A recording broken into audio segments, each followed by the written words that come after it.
Assalamualaikum warahmatullahi wabarakatuh. Di sini saya dan rekan saya akan membahas mengenai biografi dan pemikiran dari Marcus Tullius Cicero. Sebelum masuk pada pembahasan, kami akan memperkenalkan diri kami terlebih dahulu. Saya Prima Juwita Wahyu Kusuma Pratiwi dan rekan saya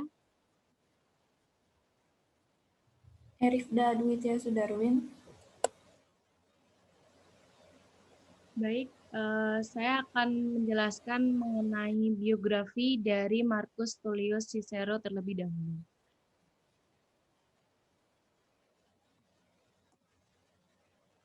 Cicero atau Marcus Tullius Cicero lahir pada tanggal 3 Januari pada tahun 106 sebelum Masehi dan meninggal pada tanggal 7 Desember 43 sebelum Masehi.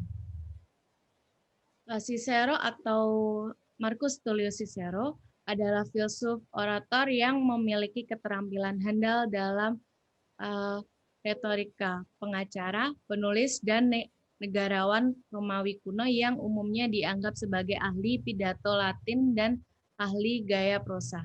Ia merupakan tokoh besar mazhab filsafat Stoa yang populer pada abad 4 sebelum Masehi sampai abad 2 Masehi. Ia merupakan salah satu tokoh pada periode akhir yang lebih terkenal dengan sebutan Stoa Romawi. Selain itu, ia dan pemikirannya juga dianggap dekat dengan aliran Platonisme dan Epikureanisme. Pemikirannya banyak dirujuk dalam pemikiran hukum dan tata negara, serta pemikiran filsafat lainnya. Salah satunya adalah David Hume pada abad 18.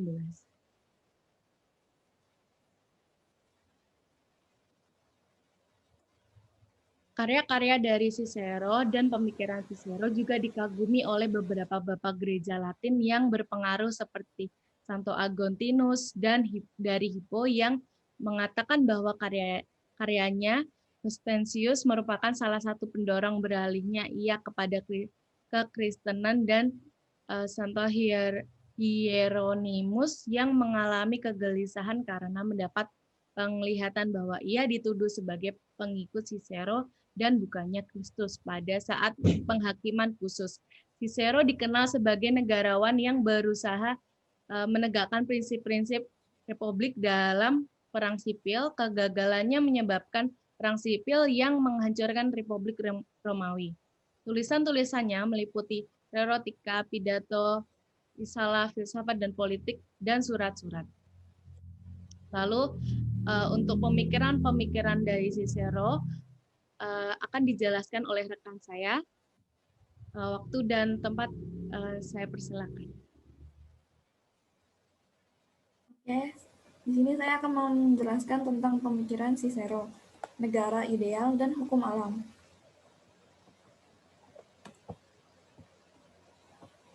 Satu, dua karya Cicero, yaitu De Republica tentang negara dan De Legibus tentang hukum atau undang-undang.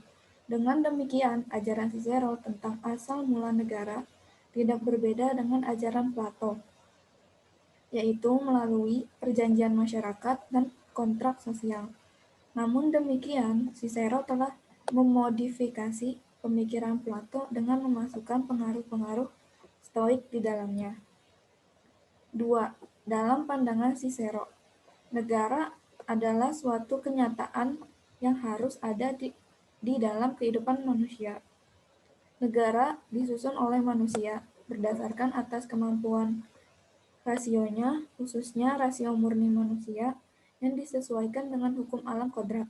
Kendati pun ajaran Cicero berbeda dengan ajaran Epicurus, yang menganggap negara sebagai hasil perbuatan manusia yang berfungsi sebagai alat untuk memenuhi kebutuhan mereka. Namun ajaran Cicero ini jelas menunjukkan konsep perjanjian masyarakat tentang asal mula negara. Yang ketiga, Cicero percaya bahwa sifat negara ideal secara esensial bergantung pada pengaturan-pengaturan institusional para pejabat publik. Kepala di antara mereka adalah para senator. dan ia melihat senat sebagai inti sistem hukum dan kekuasaan yang direkomendasikan. Senat sebaiknya mengontrol kebijakan publik. Kata kunci yang diartikan oleh Cicero tentang kekuasaan adalah dominus, pakar kebijakan publik, bahwa keutamaan senat adalah suatu negara adalah berada dalam konstitusi. Yang keempat, Cicero mendefinisikan hukum adalah nalar tinggi yang ditanamkan ke alam yang memerintahkan apa yang mesti dilakukan dengan melarang hak yang sebaliknya. Hukum adalah kekuatan alamiah.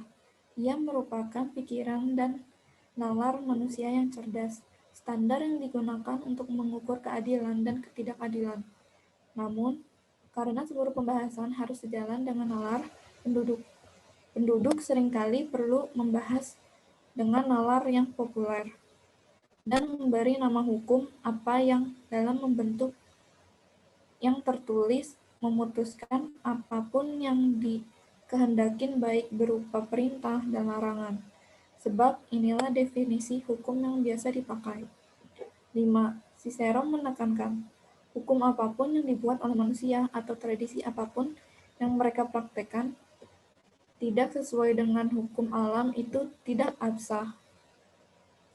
Manusia mungkin saja dipaksa oleh kekuatan fisik penguasa yang lebih superior untuk mematuhi keputusan yang bertentangan dengan alam, tetapi ia memiliki kewajiban untuk melakukannya. Dengan demikian, manusia bukan merupakan subjek pada hukum yang dibebankan kepadanya, melainkan hanya untuk hukum alami yang diberikan kepada dirinya sendiri. Saya kembalikan kepada Prima. Baik, terima kasih Rahel atas penjelasannya. Demikian pembahasan materi dari biografi dan pemikiran Cicero. Kurang lebihnya kami mohon maaf jika ada kesalahan kata yang setidaknya kami tidak sengaja. Wassalamualaikum warahmatullahi wabarakatuh.